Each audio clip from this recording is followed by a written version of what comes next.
तिकडे गडचिरोली जिल्ह्यामध्ये पूरस्थिती निर्माण झालेली आहे। मुख्यमंत्री देवेंद्र फडणवीसांनी या स्थितीचा आढावा घेतलाय।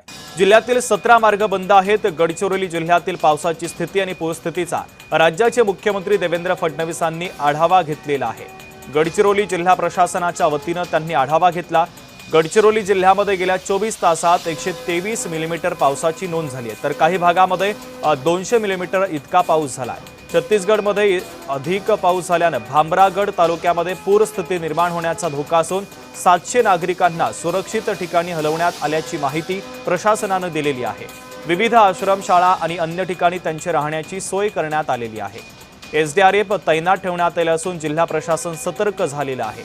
जिल्हाधिकारी आणि पोलीस प्रशासन यांच्या समन्वयातून काम सुरू आहे। एकूण 17 मार्ग बंद आहेत। तेथे पोलिसांच्या मदतीने नागरिकांना सतर्कतेचे आवाहन केले जात आहे।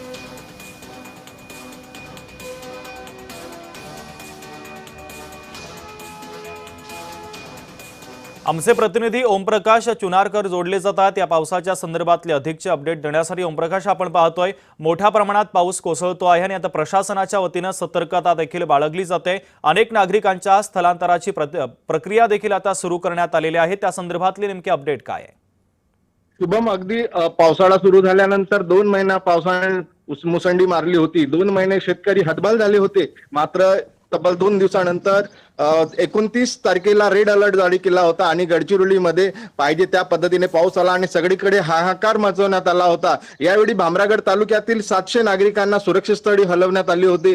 तर जवळपास 25 राज्यमार्ग असतील, राष्ट्रीय महामार्ग हे पाणी आल्यामुळे रस्त्यावर बंद झाले होते। मात्र जवळपास गडचिरोली जिल्ह्यामध्ये जवळपास 123 मिलीमीटर पावसाची नोंद झाली, तर गडचिरोली आणि मुलचेरा तालुक्यामध्ये 163 मिलीमीटर पाऊस हे झालेला आहे। आणि महत्वाचं, गडचिरोली जिल्ह्यामध्ये जिकडे तिकडे हिरवळ आणि झाडं झुडपं असल्यामुळे 132 केव्ही लाईनवर असेल किंवा विद्युत तारेवर झाडं पडल्यामुळे विद्युत खंडित झालेली आहे। जवळपास आता सर्वच मार्ग राष्ट्रीय मार्ग सुरू झालेले आहेत। राज्यमार्ग काही सुरू होण्याच्या मार्गावर आहेत। सध्या गोसीखुर्द पाणी कमी केल्यामुळे विसर्ग पण कमी होत आहे। प्रशासनानं संपूर्ण गावकऱ्यांना, गावाशेजारच्या नदीकाठच्या लोकांना सतर्कतेचा इशारा दिलेला आहे।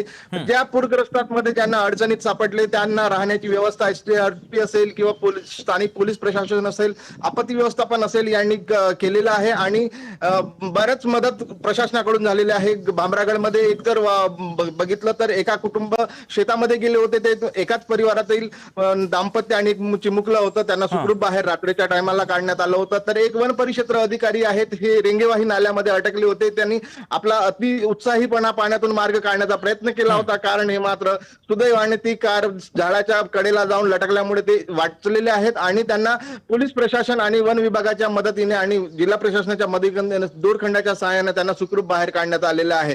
तर कुंभी जो कुरखेडा तालुक्यातील एक गाव आहे, त्या ठिकाणी एसडीआरपी असेल, पोलिसांनी सुरक्षित 3 जणांना बाहेर काढलेले आहे। जे नोकरी आणि परीक्षा उपचारासाठी ते बाहेर जात होते, अशांना असे हे जेव्हा पुरात लटकले त्यांना त्यावेळी बाहेर काढण्यात आलं। गडचिरोली पोलीस असेल, जिल्हा प्रशासन असेल, विशांत पांडा जे जिल्हाधिकारी आहे, यांचं बारीक लक्ष आहे आणि कुठेच अनुचित प्रकार घडू नये यासाठी आधीच प्रशासनाने सतर्कता बाळगली होती। आणि याशिवाय गडचिरोली जिल्ह्याचे पालकमंत्री आणि राज्याचे मुख्यमंत्री देवेंद्र फडणवीस यांनी वेळोवेळी या संदर्भातला आढावा घेत होता आणि कुठेही आपत्ती व्यवस्थापन काही झालं तर ते स्वतः सतर्क राहण्यासाठी सूचना करत होत्या आणि त्याचा फायदा पूर्ण गडचिरोली जिल्ह्याला झालेला आहे आणि कुठेही अनुचित प्रकार घडला नसला तरी मात्र 29 तारखेला रेड अलर्ट नंतर 30 तारखेला पाऊस झाला, त्यामुळे जनजीवन पूर्णपणे विस्कळीत झालं होतं। आता ओमप्रकाश, अत्यंत महत्त्वाचे अपडेट या पावसाच्या संदर्भातले तुम्ही पोहोचवलेले आहेत। तुर्तास धन्यवाद।